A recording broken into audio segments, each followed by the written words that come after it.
You just have to come into the frame, brother. Yeah, we should post that. Come into the frame, brother. Yo, what's good? What are we doing? We're shooting a podcast. Well, actually, The Spider-Man meme is me looking I- at the camera's right there.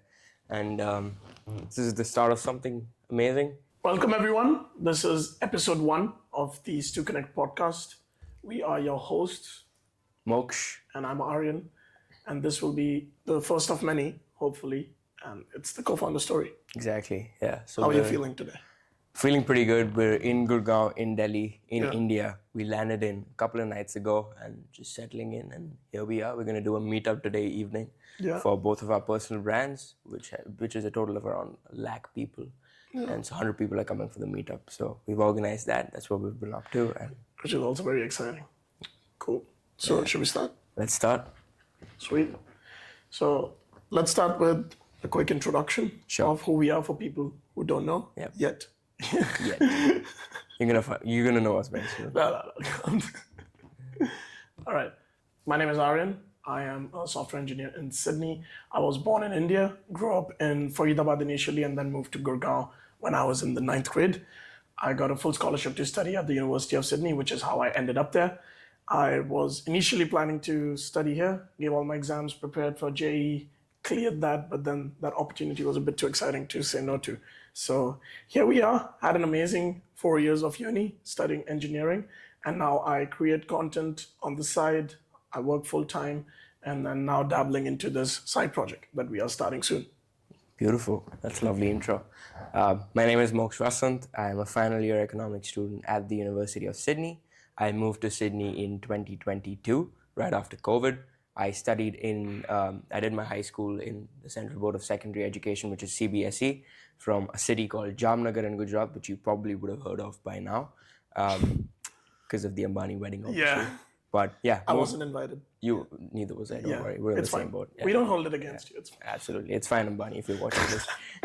Anyways, moved to Sydney in 2022. 3 years in, done a couple of internships so far. I do content creation on the side, which is amassed a following of over 60,000 people as we speak. Been recording videos since I was a kid. And building this new project with you. It's called StuKonnect, so yeah. Very excited. So, moving to Australia, how was that for you? How old were you exactly when you moved? I was precisely 18 years old when I moved to Australia. Just turned 18, actually. Just turned 18. So, how was that journey? I always wanted to study abroad since I was a kid, so that was a goal that we were moving towards ever since I was in the 11th grade. So it took us 2 years to sort of get the applications in, get all my grades together, get all my co-curricular achievements and certificates together, and then apply for universities. Sydney Uni was actually the first uni that accepted my application. Really? So again, it was an offer too good to ignore, and the unis that followed up after that weren't as exciting as Sydney Uni.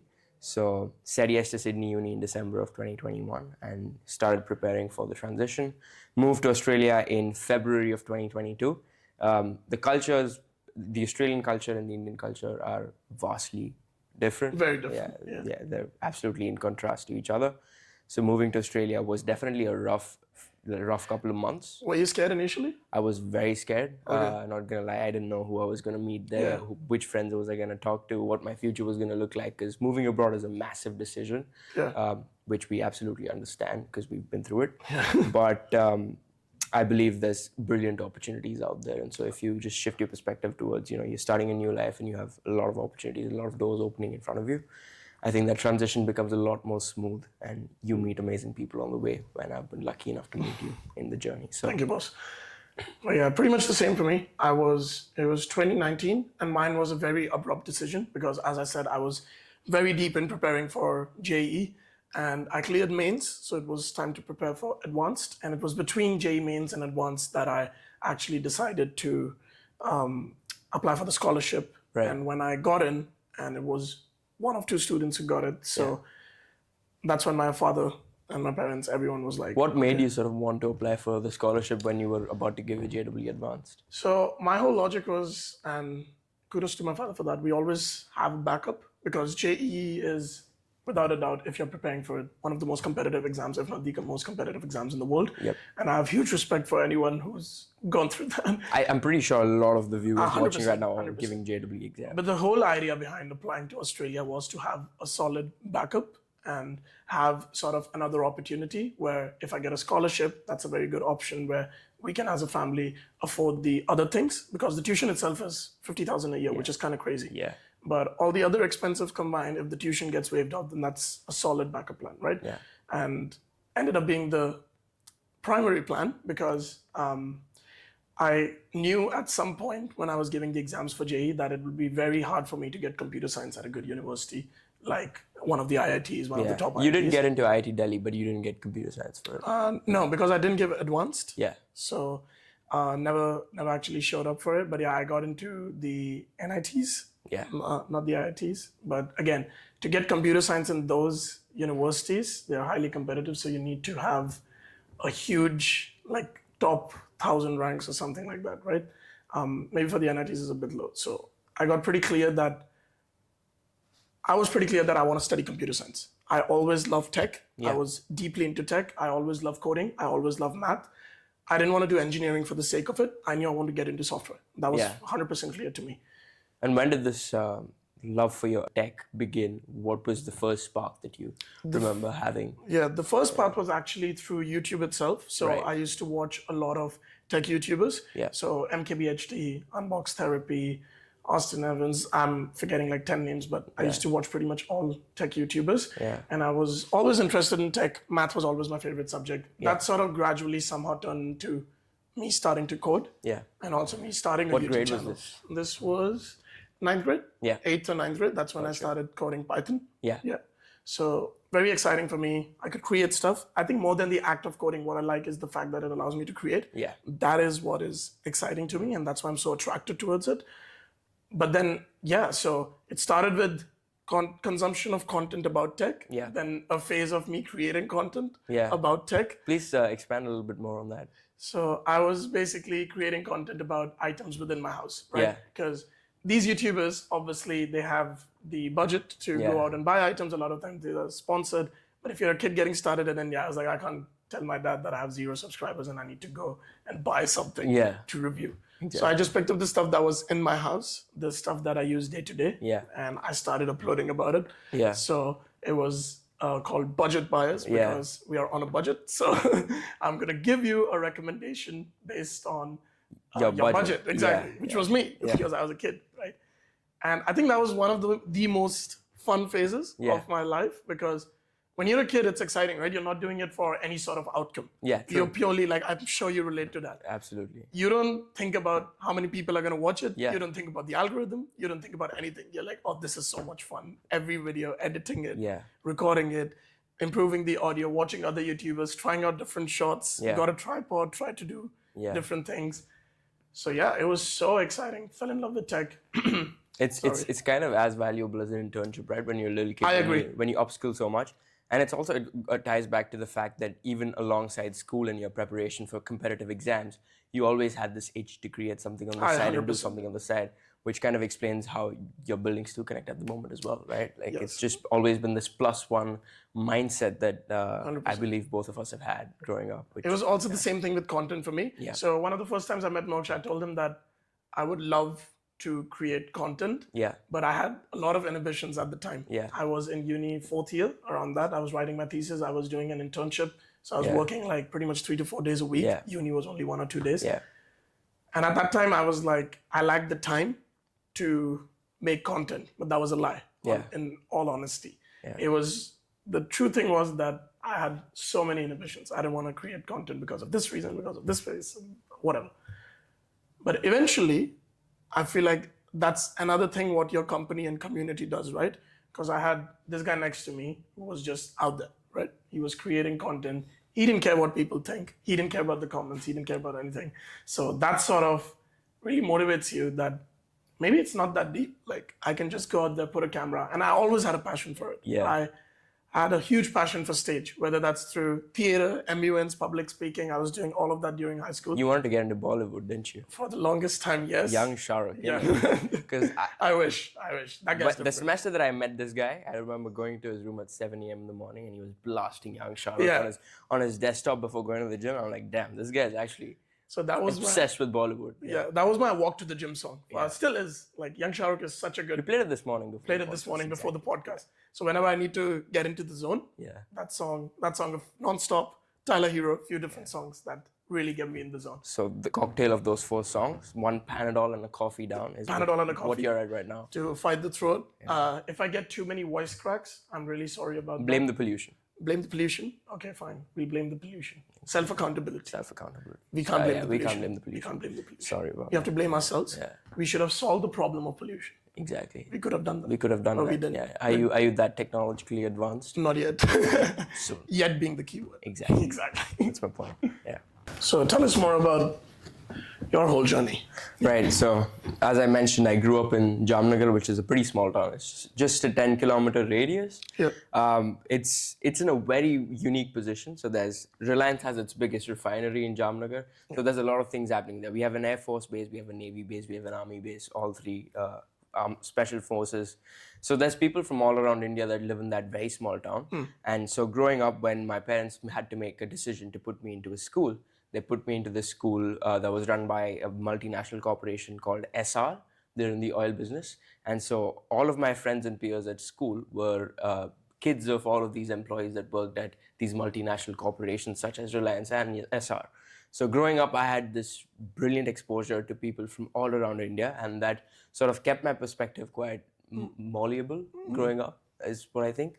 And so I was always curious. I was surrounded by people who were pursuing science, surrounded by people who came from business families, surrounded by people from different segments of society. So I feel like I got brilliant exposure, even though I was in that tiny little town of Jamnagar. I exposed myself to multiple different sports growing up. So I was big into cricket. I'm still one of the biggest cricket fans you'll ever meet. So if you need to debate about something, just hit me up in my DMs. Played a lot of cricket growing up, and I always also had this itch to do something of my own, whatever it is. I've been quite creative as a kid. So it started with me picking up a guitar and playing some music, or even just sketching things on a piece of paper. And then that translated to me being like, hey, I'm already playing the guitar, and I watch all of these YouTubers on my grandmother's iPad, which was again another tool that played a massive role in me doing the things that I do. That one iPad, because I watched a lot of YouTubers. On that tablet, and I was like, I can do the same as well. So I started with just unboxing my cricket kit on a camera, and then that transitioned to me wanting to learn more about how to take good video, because I wanted to record myself playing the guitar to post it online. And so that's how I started my YouTube channel. And then eventually, obviously, I'd consistently posted a few videos, and I demanded that my parents buy me a camera because I wanted to do this seriously and take this seriously. And obviously my parents saw the drive and they're like, hey, he deserves a camera. Let's give him a camera, and then he can sort of play around with it. And that's when I got my camera, and I started to learn how the camera operates and the camera works and how these different editing softwares work. And that's when I really got into photography as well and videography as well. And that's when I discovered that I have an aesthetic sense for video work and photo work. Definitely. And then I started speaking to the camera because I was like, hey, let me give vlogging a shot. And that's where I learned how to, articulate myself well, speak to a camera, establish this connection with someone else. And before I knew it, it just became my escape from, I wouldn't say escape, but just downtime from studying and playing life cricket in for general, 6 hours. Playing cricket for 6 hours, exactly. In the heat. Yeah. Damn. Beautiful. Yeah. So yeah, that's how I got started with content creation. That translated into me, moving to university after that, documenting that whole process. All of those videos are out there if you want to check them out. But yeah, I've been documenting my life ever since I was a kid. That's one thing I love though, because I feel like once you start creating content, the only thing you constantly think is, why didn't I start sooner? Because it's such a changing experience. You learn a lot more about yourself. You learn a lot more about the audience. You learn a lot more about what's the problem, what are the problems that people are facing, and what problems can you solve for these people, right? So for me, it's amazing because people can actually go back and watch your journey. Exactly. Your whole life is sort of on camera. I get a lot of messages with people saying that you know, they watched my old videos. And another piece that I wanted to add to that is the fact that going out and trying new things, as you did when you were a kid and as I did when I was a kid, sort of ties back to the fact that, or this innate quality in us that makes us sort of entrepreneurial, that we're always interested in like trying new things and, you know, and testing it out, you know, because why not? Because, so yeah, I'd always been obsessed with business, and that's why I took up economics at the University of Sydney, because I didn't want to do just a classic business degree. I didn't want to do your classic finance. And how was your application process for that? The application process lasted about a year. Began with me shortlisting a few universities based on my existing grades, my co-curricular activities, universities that I had a good chance of getting into. I did partner up with a mentor who helped me through the entire application process. Gotcha. So we shortlisted universities, applied to all of them using whatever, you know, certificates, co-curriculars, grades, everything. And then, got replies from a few universities and then made the decision to move to Sydney University. Beautiful. Yeah. I was looking at three countries primarily, the UK, US, and Australia. And given the beautiful weather in Australia, as well as the fact that Australia... Yeah, you're more Australia for sure. Exactly, yeah. So UK, US, and Australia. Sorry? You said UK, US? UK, US, and Australia. Although US had better networks, better opportunities for work, I felt like Australia offered all of that, maybe slightly less than that.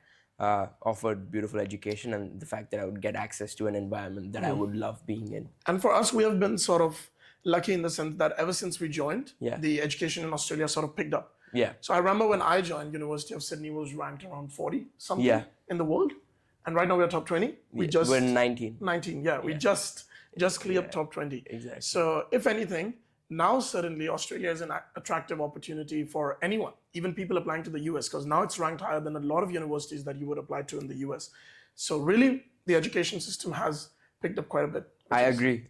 And even the fact that the major cities in Australia have huge startup ecosystems now. Yeah. So someone getting into something like a software engineering degree, a tech degree, even engineering in general, or a business degree, for example, you have access to accelerators, incubators in these universities. You have access to clubs and societies that are sponsored by the industry. So, And also investment in good foreign students. I see a lot more scholarships now. Yeah. Even when I applied, it started off with... I think you were the first recipient? I was initially, You were the first recipient of the Sydney Scholars India program. But we've had like a few, like how many more recipients? Exactly. So when I received it, that was the first time they ever did it, which again shows that how they were starting to invest in the students, in good students. Yeah. So I was the first recipient along with another person. And then the year after that, now they give it to 3 students every year, the full scholarship out of everyone who applies from India. 3 students from India get it every year. And they also have different categories of scholarships. So it's like some students get $20,000, some students get 15, 10,000. I got 12. Exactly, you got 12. So that's the whole idea. They're investing a lot more in good international students, which is amazing, turning them into a good option for a lot of people. Because for them, it's a very viable means of getting students, like high quality students, good talent pools from India. 100%. Universities. Yeah. Because that was my application process as well, right? The whole idea was that the actual application to get into the university was exactly the same as anyone else who would be applying for a software engineering role, right? And whatever the ATAR requirement was, whatever the IELTS requirement was, you still have to fulfill that to get into the uni. The application for the scholarship, though, had some additional bullet points, which is where you have to have a really good board score. So I gave CBSE boards as well, so a really good board score. Then you need to be involved in co-curriculars. And then finally, they ask you that if we do give you 200,000 Australian dollars, what would you do with it? What would you do with it? How would you have an impact on your community? And which is such an important sort of 100% part of a scholarship, that you need to show that you have a vision and you need to show what you're going to do with the resources you've been provided. And how are you going to give back to the community? How are you going to give back to the place that you came from? That I truly believe is the most important thing, right? Exactly. Because if you've been given a gift, the best way to say thank you, you can double it and give it. Exactly. That's actually your dialogue. No, it's from, I followed a trend. It was a real, right. Okay. Double it and give it to the next person. But double it and give it to the next person. Exactly. So that's, you were saying, so the scholarship process. Scholarship process was that. So I gave them an idea of how I would, which in fact has been implemented now. So so my idea was that when I was researching at the time, my dad is a hobby farmer. He owns some farm. So the problem that we saw was that a lot of crop gets wasted, not because of the fact that there was actually any issue with the crop or anything like that. The issue was that the farmer was unable to find a cold storage facility to get the crop to, right? And what I thought about was that if we can create an application where there is a cold storage facility that's empty and there's a farmer that has produce, they can just upload about it. And then these guys can be like sort of LinkedIn, a network that they can connect. Oh, I have an empty spot. You have a lot of produce. Let's connect that and stop wasting crop. So I think the numbers at the time was that 40% of the crop India produces was being wasted every single year. And I thought if this could somehow reduce that number, then that's impact on the community, better prices for people who are in the lower middle class, below poverty line, stuff like that. Now also a lot of the wasted crop usually gets burnt, and that also leads to pollution. So that's solving another issue there. That is a different issue. But yeah, I'm very sure it's getting built already now, which is why we had to put on our creative hats and come up with something else and solve another problem, which has been pretty good. Which is StuKonnect. Yeah. Exactly. Yeah. Anyways, so you got the scholarship. How did that feel, and what made you sort of pick Australia over Indian universities at the point of time? Yeah. So I can talk a bit more about that. When I got the scholarship, I was sitting in my bedroom next to my sister, and we got a mail that, oh, you got a scholarship, right? And then we went down to see the amount, and I was the student who got the 50,000. So when you apply for such scholarships, obviously you know your application is good, right? I was confident. My best of 4 board score was around 97 in physics, chemistry, maths, computer science. Man's an academic weapon. No. So then I had national level debate and theater experience, dance, MUNs, all of that stuff. And I had won a lot of competitions in school. And then on top of that, I was confident in my idea because I genuinely believe from the bottom of my heart that it solved a serious problem, right? So you know that you're aware that it's a good application. The counselors are telling you the same thing, right? But then the fact that only 2 people get it, you're still like, there might be someone else. There's 2 out of everyone in India who applies. So yeah, let's see how it happens. So when I got that, I remember my sister was next to me, so she started screaming like a maniac and started hitting me. Yeah. She's in the room right now. Yeah. So she started hitting me like crazy, and because that's what she does when she has a crazy reaction and she doesn't know what to do, she starts hitting people, which is a bit of a problem, but we are working on it. You're working on it as a family. You're working on it as a family. Yeah, I'm working on it as a family. So yeah, definitely. It was absolutely awesome. Between Indian unis and Australian unis, I actually think Indian unis are also very strong. Very strong candidates because for me, and I'll be very honest, if I didn't get the scholarship, I would have studied in India. Yeah, in India. Yeah. Almost 95% sure I would have studied in India. Yeah. Because for me to spend the 50,000, I would have still gotten into University of Sydney, but for me to spend the 50,000 for my bachelor's, I don't know if I would have spent it at the time, right? And it was a family decision. I know how it would have affected everything. So I was like, I'm going to study in India if it's not a solid scholarship, right?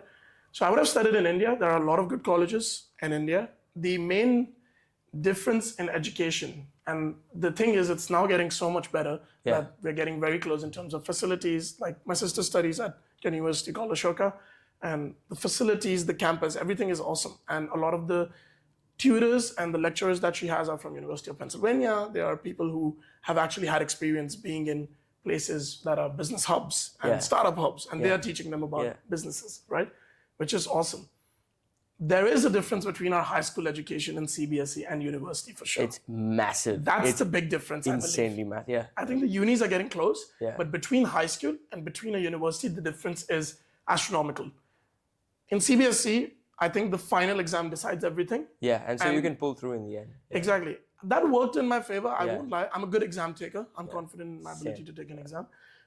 But what that also means is that in universities, it's a lot more about consistency than it is about that one last exam. And understanding the underlying logic behind what is being taught in first principles, because you're going to be doing a mix of different assessments, group projects, assignments, quizzes. And those quizzes are not something that you can just theoretically mug up something and give and score well in. So, and all of that counts towards your final grade, which is... Yeah, and that's what I like about the uni system, right? They value consistency, which is what I think life and the world values as well, I agree. rather than being a genius. Yes. In CBSE, and I truly believe that, if you are a really smart person, if you're an absolute genius, you can cram in the last 2-3 months and get a very solid score on your boards.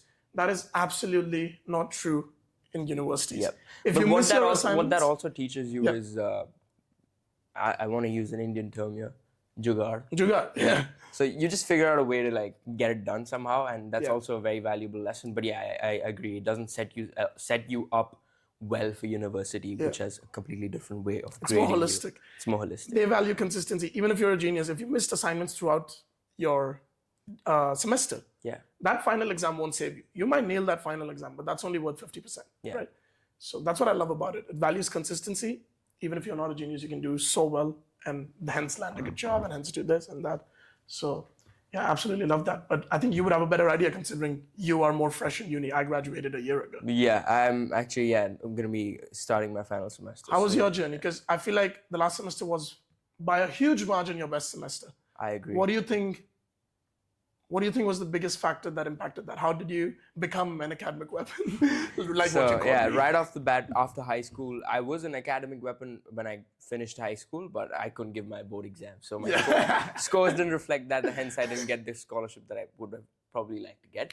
But anyways, both didn't happen. I was good towards the fag end of high school, but then once I got to university, I soon realized that the education system is completely different. You get to pick your own classes, you get to pick your own schedule, you get to pick your own units of study or topics that you're interested in, or topics you feel like will set you up well for the industry and when you're out there in the world working. And so the first semester was sort of me just getting used to that system because I just did not know how things work. I did not know how to collaborate with people online for my assessments because I'd never done that in CBSE. So the first year I just sort of got used to it, got a good grip on it. And then second year is when I slowly started getting more curious about what was being taught in class and really like understanding what's being taught. And then third year I just had a beautiful grip on the system of how things work. Of exams, of quizzes, of collaborating with people, of understanding, developing my own system of studying for university, if you get what I mean. You know, And that's when you realize the system works well, I think that's when you launched Jack of All Trades? The Jack of All Trades, which also has a system for academics. It's called the Academic Weapon, which is precisely my system for preparing for university and studying for university. And that's pure problem solving. It's like, I had a problem, what helped me solve it? This system. And that's what StuKonnect is. And this is a product, exactly. And this is, you realize that you have so many things in your daily life that someone else could also use and benefit from. And the feedback reflects that with Jack of All Trades, right? Which is absolutely phenomenal. But how was, apart from studies, how was Australia? How was the uni experience? The uni experience was actually something like nothing short of amazing. I think what going abroad and going to uni does to you is it gives you a very wide perspective on how the globe works together, the industries around the world work together, as well as how people think in different countries. You know, the people's approach towards life is so different in a country 100%. Like Australia compared to India. The culture shock was crazy. The culture shock was insane, right? And then you slowly start compartmentalizing the world into different continents, and then you realize, you know, Europeans have a way of doing things. Right? Americans have a way of doing things. 100%. Australians have a way of doing things, and then Indians have a way of doing things completely different. So yeah, that compartmentalization is one that I got. Second was the fact that university is sort of like a simulation where for those 4 years you can do whatever you want. It's up to you on how you set your schedule. It's up to you on whether you work or not. It's up to you on whether, which projects, which clubs and societies you partake in. What do you do outside of university? Who do you hang out with? It's all up to you, right? And that it can be a blessing and a curse. I agree. So it's so important to curate that environment around you and sort of have an environment around you that forces you and pushes you to be better and do more things. So and I was lucky enough to find you. So thank you, appreciate it. I think for me the most fun part, because I was already through my uni when I you were in your final semester. I was in my final semester. So you'd already landed a high-paying job. No, okay. He was tutoring in uni actually at that point in time. So but now by then I had calmed down. But calmed down in terms of? I just calmed down. The first 3 years of uni were very Very good, actually. The first 3 years of uni gave you a reputation, which was what sort do of you mean? wanted, like lured me in to sort of speak to you and get to know you more. What reputation? You had a reputation in uni, dude. Like, honestly, Really? everyone's like, Aryan Bhatia is a beast. Like he parties like no one else does. Yeah, I basically couldn't mention your name in front of girls for some reason. Oh my God, you need to. For some reason. We need to cut this out. Yeah. No, we keep this. Yeah. I don't know. I don't know. We'll take that decision as a team soon. Yeah. So future Aryan and Moksh. I think we keep this. We should keep this. But yeah, so uni first 3 years. Yeah, you partied a lot, man. Yeah, okay. First 3 years, I would say was pretty intense. Yeah. I was still studying. Yeah, you were on the dean's list. So. No, I was maintaining my HDs. So that was high distinctions for anyone who doesn't know. I was making sure because one, I love studying. Yeah. I won't lie. I absolutely adore studying. So for me, it was like, if I'm going to go have fun, then it's not going to be at the cost of my academics. But second year of uni, it was COVID. Right? Yeah. So I was actually back in India. Yeah. And I did my uni online. How long was that for? A year. Right. So we were here for a year. And you were stuck here while your degree was going on. Exactly. So I was like, so I think we overcompensated, not just me, of my old friend group who were here. Yeah. We were like, oh, this time when we go back, it's going to be amazing. Yeah. We're going to live the uni experience that we missed out on. Yeah. Right? So I think we we overcompensated in some ways, but then it's all good. What did the overcompensation look like? No, it's fine. You can actually find that out on my YouTube channel.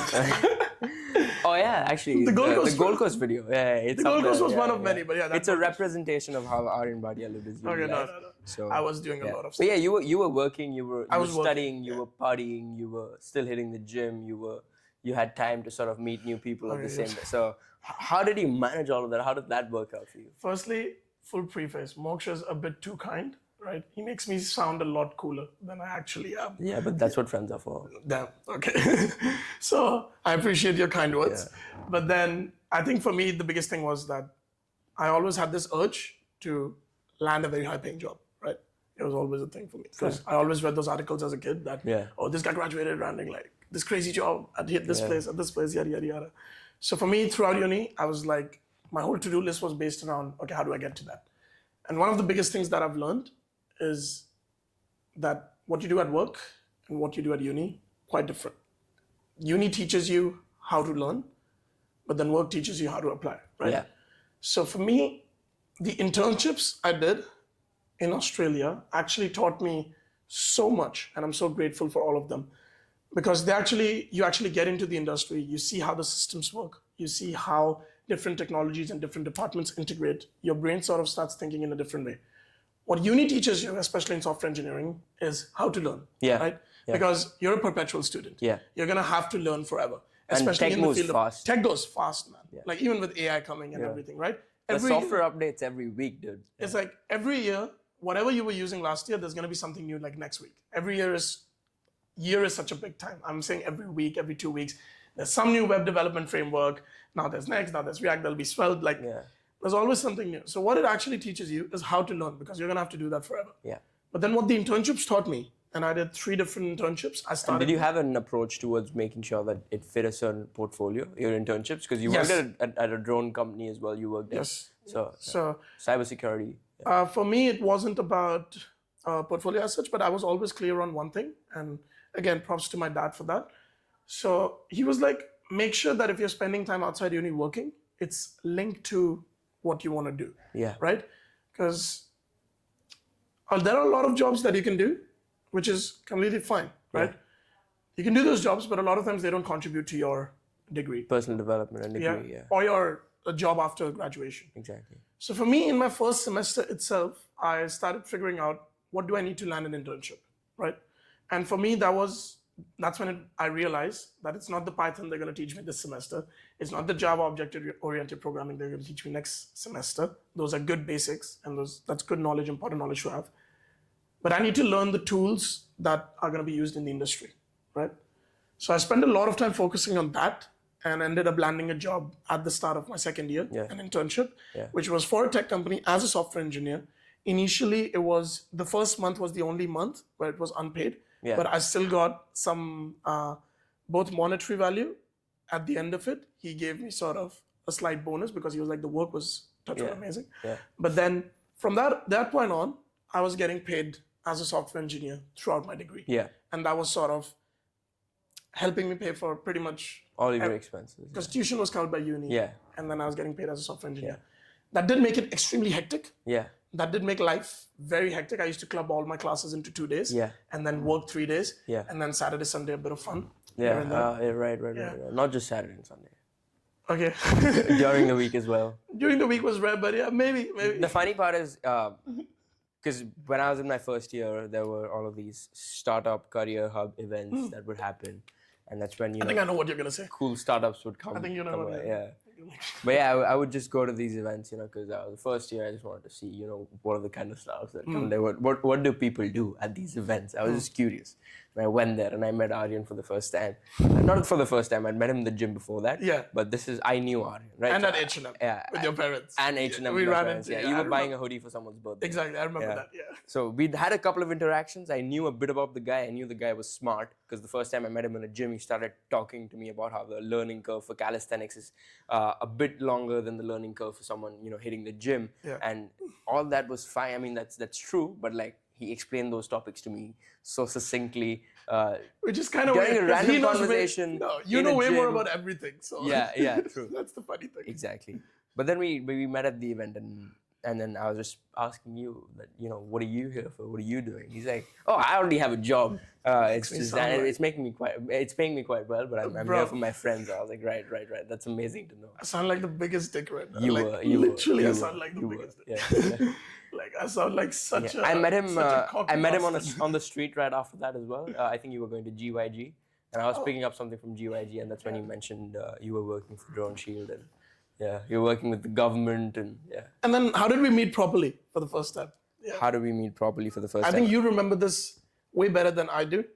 Like properly met? Like when we had that first conversation? I think we were talking over DMs. You were in India. I was going to some bookstore. You'd replied to... You'd sent me a question sticker for a YouTube Q&A that I was doing, which said Dream Collab. And I replied to that YouTube Q&A. And I think you were going to a bookstore around the same time and you messaged me, hey, I'm visiting this bookstore. Yeah. You'd probably watched a few of my YouTube videos and you noticed that I was into reading. I read Atomic Habits, which you messaged me about, and then we had a conversation. Because I was reading the same book at the time. Exactly. And you said you wanted to read a few more books, which I was also looking forward to read. Yeah. And so you messaged me in December saying, hey, I'm visiting this vintage bookstore, which has used books, which you can buy for a cheap price. And it'll be a good experience. And I think you're into such things. So do you want to join me? But I was in India at that point in time, and I posted a story for a Q&A that I was doing for YouTube, and you gave me a response. And I think you were off Instagram around January. But you logged in from your laptop to message me to say that you saw the video and you saw my response to your Q&A sticker, which was like, damn, this guy isn't like, why is he taking out so much effort and time to respond to my Q&A sticker and then message me after that? But for me, I think that says a lot more about you as well, because I was super admired. Yeah. One, you were doing something that I sort of at the time didn't have courage to do, which is putting yourself out there in such a way, right? So for me, it was like, that's a kid in his room with a hair that's slightly questionable, but... Really? Well, your hair looks so much better now, I must say. Like, he's played a big role in convincing me to get my hair. But for me, it was like, this kid puts in so much effort, he's so focused, and because I remembered how I was at 18, 19 at the time, and I'm 3 years older, so I remember how I was at that age, and then I was like, damn, this guy's like way more focused, way more interesting reads, this, that. So I was like, 100%, I want to connect with this guy. That's why I messaged you when I was going to the bookstore. But then eventually you came back from India, and then you messaged me, and then that's because I messaged him on Instagram being like, hey, dude, I'm back in Sydney, and I moved to the same accommodation as him. Yes. So we both lived in this student accommodation, which is called the Regiment Student Accommodation. I still live there. He moved out. But I moved in and I messaged him on Instagram, hey, I'm here. We should meet. But then you never responded because you were off Instagram. So then I found you met one of my friends in a lift and you were like, is Moksh back to Sydney? And he said, I was back to Sydney. And then he told me about it. So I found your Facebook, reached out to you on Messenger being like, hey, dude, I'm in Sydney. Let's meet. And so then you called me for lunch on a random Sunday afternoon. and we grabbed a burrito together. And then that was the beginning of a 4-hour-long conversation that we had. 4 or 5 hours. And that's the first time I've met the guy properly. Exactly. And 4 hours. Yeah. It was a long conversation that went from that burrito at lunch to, I think, dinner. We grabbed dinner. No, we didn't grab dinner. I went for cricket in the evenings. Oh, yeah, you did. Yeah, I did. and you had some work, I think. Yeah. Yeah. Because you used to upskill on the weekends, so I think you had some work related to that. Yeah. I guess. Upskill on the weekends. Yeah. But the point was... Train models. The point was... Computer models, yeah. The point was... Yeah. We met, had a 4 or 5 hour long conversation, which was probably a crazy conversation. Yeah. We talked about everything there is under the sun, everything we knew about anything. Yeah. And I think that's when we were just like, this guy's lit. Yeah, we're the same, dude. Yeah. Yeah. It's It's the Spider-Man meme. Yeah. Yeah, exactly. Spider-Man meme. And after that, we were hitting the gym quite a lot. Then this guy helped me start my content creation journey. Yeah. And that's something I owe it to him. I take no credit for it, but No, in the sense that at the time I had 600 followers, something like that. that was a private account. That was a private account. Yeah. My account wasn't even public. My account became public to release that reel with Moksh, right? Although that private account was... Bro, yeah. you need to calm. I think I switched my feed to something similar to that. Yeah. And Really? I mean, not the party photos. Yeah. Okay. Yeah, but like the aesthetic of it. The aesthetic. So for me, I was 100%. Or maybe the party photos as well. Maybe, yeah. So let's see how StuKonnect goes. Yeah. But for me, it was like, okay, account's going public. I've always wanted to do this. And then this guy was like, you know what? We'll post the reel together. I'll help you record and everything. So we record a gym reel. We called it Project Plus Fitness, which was the name of the gym. Which was the initial idea of the gym reel. It wasn't actually a gym reel. It was going to be a mix of multiple different clips. But we called it Project Plus Fitness because we wanted to sort of get a brand deal with Plus Fitness. Yeah. And this is probably a crazy plug right now. Yeah. Because like everyone who's watching the podcast is going to go Google about them. So yeah. Plus Fitness, you're welcome. Yeah, you're welcome, exactly. We're doing a massive favor here. No. Yeah. Also, that was sarcastic, 100%. Yeah. But then, we recorded that reel, posted that, and after that I started posting regularly. So for me to get over that initial thing, that helped a lot.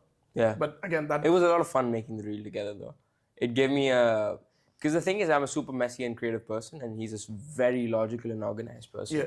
So it was a peek into his workflow and the way he thinks, because the way he thought about the shots and put them together and the way he thought about the workflow in general and gave me sort of his 2 words about how he wanted the reel to look like and how he wanted the workflow to progress forward. Yeah. Sort of taught me that, my style of work isn't the only style of work. There's there's more organized ways of looking at things, more logical ways of explaining concepts.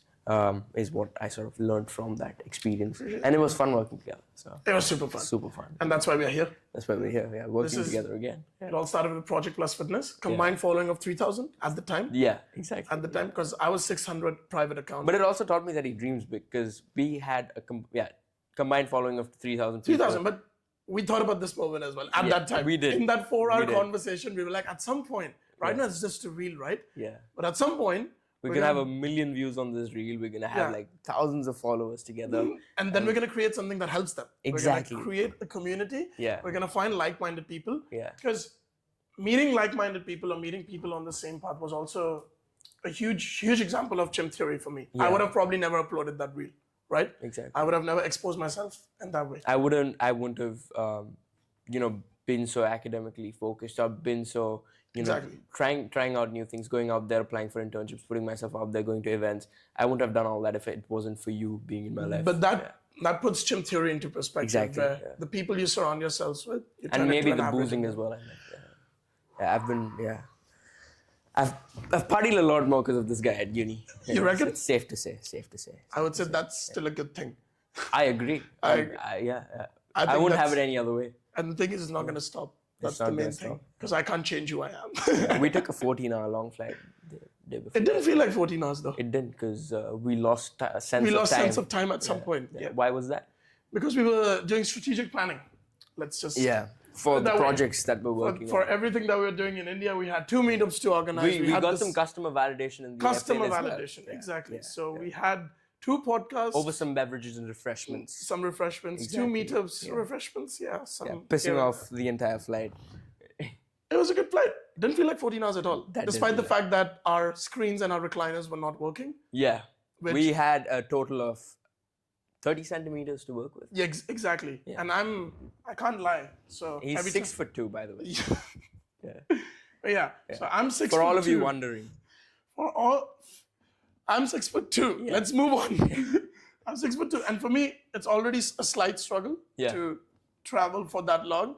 And the guy in front of me, God bless his soul, but holy shit, he was both of them were constantly reclined all the way back, and we couldn't recline back. Yeah. So Moksh and I were just sleeping. Yeah, we were just in this little cocoon. Yeah. While the guy next to us reclined fully. Exactly. Yeah. And your guy was playing with you. He used to give you hope. He used to go. I was sleeping on the tray table, right?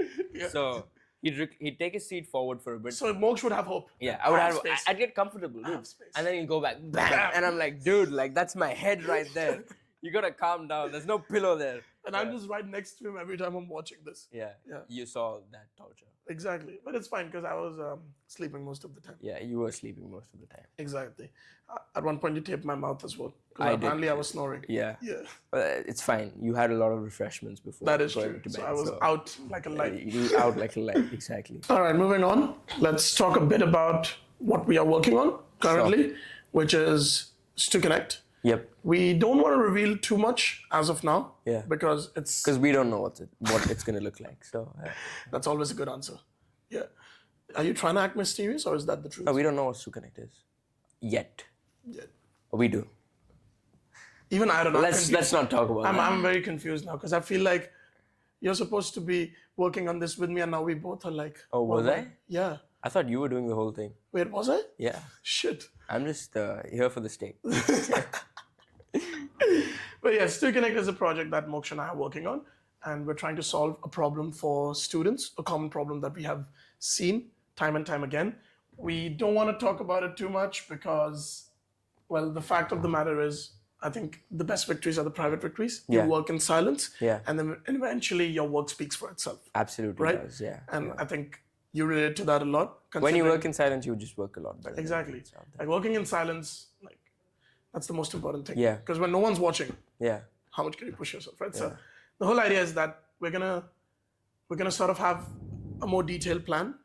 We're gonna have a pre-launch funnel. We're gonna iron out a few more details about the product. How do we fit the market?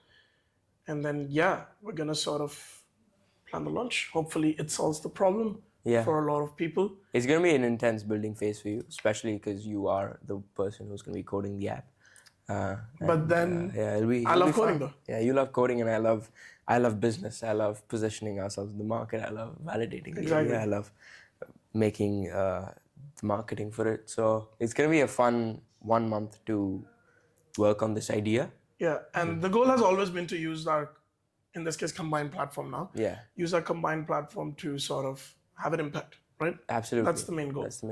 And I'm not even saying that might sound cringe, might sound wishy-washy, but at the end of the day, it is about that. It is about the impact. It's the movement. It's the movement. No matter how it sounds. Having that sense of destiny, I believe, is infectious, and number two, it feeds into everything you do. And it was as simple as you looking out for me when you saw me at university. He's 4 years older than me, right? 3 years older than me. 2000? You're 4? Yeah, you should get married in a couple of years. But anyways, he's 3 years older than me. I'm 2003, he's 2001 born. Yeah. But we're 3 years old apart. He saw me at university and he felt a sense of purpose in sort of making sure that I don't go on the wrong path and I always have good company around me. And that's the reason why he put so much effort into me.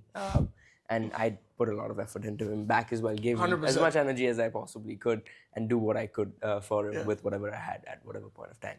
But that's the movement, we grow together, we move forward together, and that's what we want to do. And now the attempt create is this impact for everyone exactly. who watches our stuff. And go beyond just ourselves. Go beyond just ourselves, Exactly. Yeah. That I think was the perfect... Because the best way to do something is to dedicate yourself to something bigger than yourself. Yeah. That's straight out of...